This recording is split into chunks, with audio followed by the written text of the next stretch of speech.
Hello everyone, welcome back to my channel real লাইফস্টাইলে তোমাদের সকলকে স্বাগত জানাই। আশা করি সবাই তোমরা ভালো আছো। আমি কিন্তু ভালো আছি। তো দেখতেই পাচ্ছ একটা নতুন ভিডিও নিয়ে চলে এসেছি, আর আজকে সম্পূর্ণটাই ভয়েস ওভারে তোমাদেরকে ভিডিওটা শেয়ার করব। আর আজকে কিন্তু এই মুহূর্তটা সন্ধেবেলা আর কি আমরা সবাই চলে এসেছি, মানে দিদির বাড়িতে তো চলে এসেছি, তোমরা জানোই।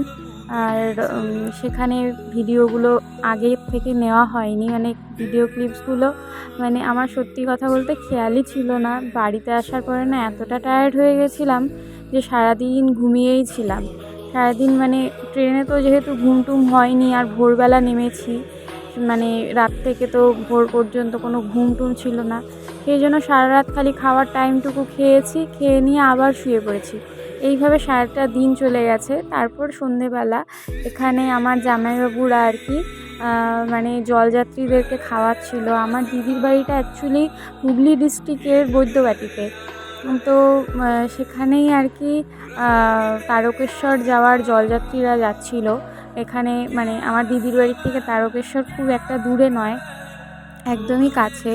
তো আর যেই রোডটা দিয়ে যায় সেই রোডেই আমার দিদির বাড়ি। তো সেই কারণেই আর কি দিল্লি রোড বলে ওই, মানে দিদির বাড়ির রোডটার নাম হচ্ছে দিল্লি রোড। এই দিল্লি রোড দিয়েই আর কি তারকেশ্বর যায়।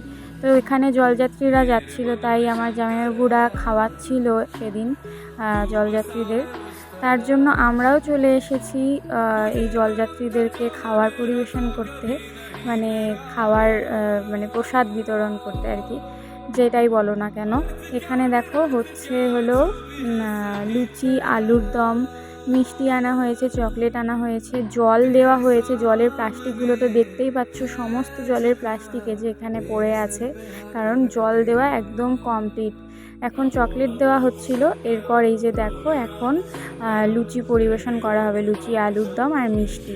আর এদিকে যেহেতু এতটাই বৃষ্টি হচ্ছিল দেখতেই পাচ্ছ, ওই জন্য আর কি আলু দমটা আর হচ্ছে মানে লুচিটা এইগুলো আর কি দেওয়াটা দেরি হয়ে যাচ্ছিলো আমাদের। এই যে দিদি এখানে দাঁড়িয়ে রয়েছে, দিদির শাশুড়ি, আমার মা, আমার এই যে বোন কথা বলছে, মানে সবাই ছিল দিদির বাড়িতে, সবাই এসেছিলো। মানে দিদি ভাইয়ের বাড়ির শ্বশুর বাড়ির লোকজন আর কি, যেমন হচ্ছে দিদি ভাইয়ের মানে শাশুড়, যা, তারপর ওরা সব কলকাতা থেকে এসেছিলো। এই যে এখন শুরু হয়ে গেছে, ওরাই আর কি খাবারগুলো দিচ্ছিল আর কি, খাওয়াচ্ছিল সবাইকে। তো সেখানে আমরাও আর কি সামিল হয়েছি। সামিল হতে পেরে আমাদের সত্যি ভালো লাগছিল, কারণ এই রকম পুণ্যের কাজ তো আর হবে না। তো এটাই আর কি আমার মনে হয়েছিল, তাই আমাদেরকেও সেখানে যেতে বলেছিল। তো এখানে ওই জন্য আমরাও চলে এসেছি। এদিকে দিদি ভাইও দিচ্ছে, আমিও দিচ্ছি, আর তারপরে তো সবাই আছেই, ওই দাদা, তারপর আমার জামাইবাবু, মানে সবাই সবাই।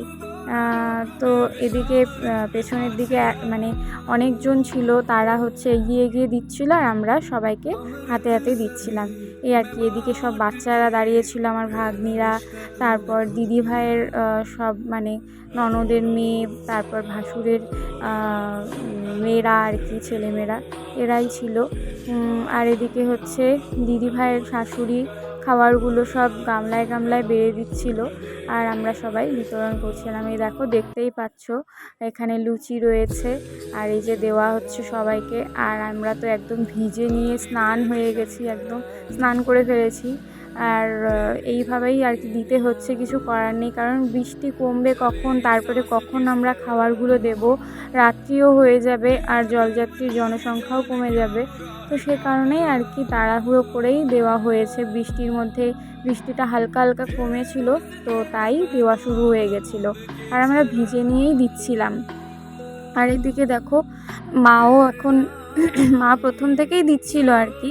আর হচ্ছে মানে কি বলবো, দিতে না এত ভালো লাগছিল, কীভাবে যে সময়টা চলে গেছে বুঝতেই পারিনি। এই যে দেখো একদিকে মানে আমি লুচি বাড়ছিলাম, একদিকে দিদি তরকারিটা দিচ্ছিল, মানে আলুর দমটা দিচ্ছিল আর কি, এই আর কি ব্যাপার। আর ওইদিকে জামাইবাবু তো একদম স্নান করে ফেলেছে ভিজে, আমরা তো তাও মানে ছিলাম ঠিকঠাক, কিন্তু জামাইবাবু, তারপরে জামাইবাবুর দাদা, ওরা সব একদম ভিজে গেছিলো। আর এদিকে দেখো সবাই খাচ্ছে এখানে দাঁড়িয়ে দাঁড়িয়েই। আর বাবার প্রসাদ হিসাবেই এগুলো আর কি সবাইকে দেওয়া হচ্ছিল। আমরাও ভেবেছিলাম সবাই একটু টেস্ট করে দেখব, কিন্তু সেরকমভাবে হয়নি, কারণ সবাইকে দিয়েই শেষ হয়ে গেছিলো। এটাই ভালো লাগছিল যে সবাই পেয়েছে, যারা আর কি যাচ্ছিল, মানে নিজের থেকেই সবাই এসছে নিতে। এই ব্যাপারগুলো আর কি ভালো লেগেছে। মিষ্টি অনেক বেঁচেছিল, মিষ্টিগুলো আর কি পরে আর কি ট্রে শুদ্ধ রাস্তায় নিয়ে দাঁড়ানো হয়েছে, এইভাবেই দেওয়া হয়েছে। আমরা পরে 1 প্লেট আমার জামাইবাবুকে দিয়েছিলাম যে তুমি একটু টেস্ট করে দেখো। তার মধ্যে 2 পিস আলুর দম ছিল আর 2 পিস লুচি ছিল। তার মধ্যে সেখান থেকে আমাকে 2 কামড় দিয়েছে জামাইবাবু, আর পরে দিদিকে বললাম দিদিকে দাও, দিদির মুখে একটুখানি দাও। কিন্তু এত টেস্ট হয়েছিল, মানে প্রসাদ হিসাবে এত টেস্ট হয়েছিল কি বলবো। কিন্তু আমরা আর পাইনি, সেটাই ব্যাড লাক। যাই হোক, সবাই পেয়েছে, এটাই ভালো লেগেছে। আর দেখো আমরা এখন বাড়ি চলে যাচ্ছি। এদিকে সব কিছু কমপ্লিট হয়ে গেছে, দেওয়াদেওয়ির কাজ। আর এখন মার ওই যে শরীরটা ভালো লাগছিল না, মানে পাটা বেঁকে আসছিল, অনেকক্ষণ দাঁড়িয়েছিল তো ওখানে, সেই কারণে এই যে আমার ছোটো ভাগ্নি বাবি আমি আর মা বাড়িতে চলে যাচ্ছিলাম। জামাইবাবু দিয়ে আসতে গেছিলো আর কি, পরে বাইক নিয়ে এসে দিয়ে এসছে আমাদেরকে। দুজন করে নিয়ে গেছে। প্রথমে আমি আর বাবি গেলাম, তো তারপরে মা গেছিলো।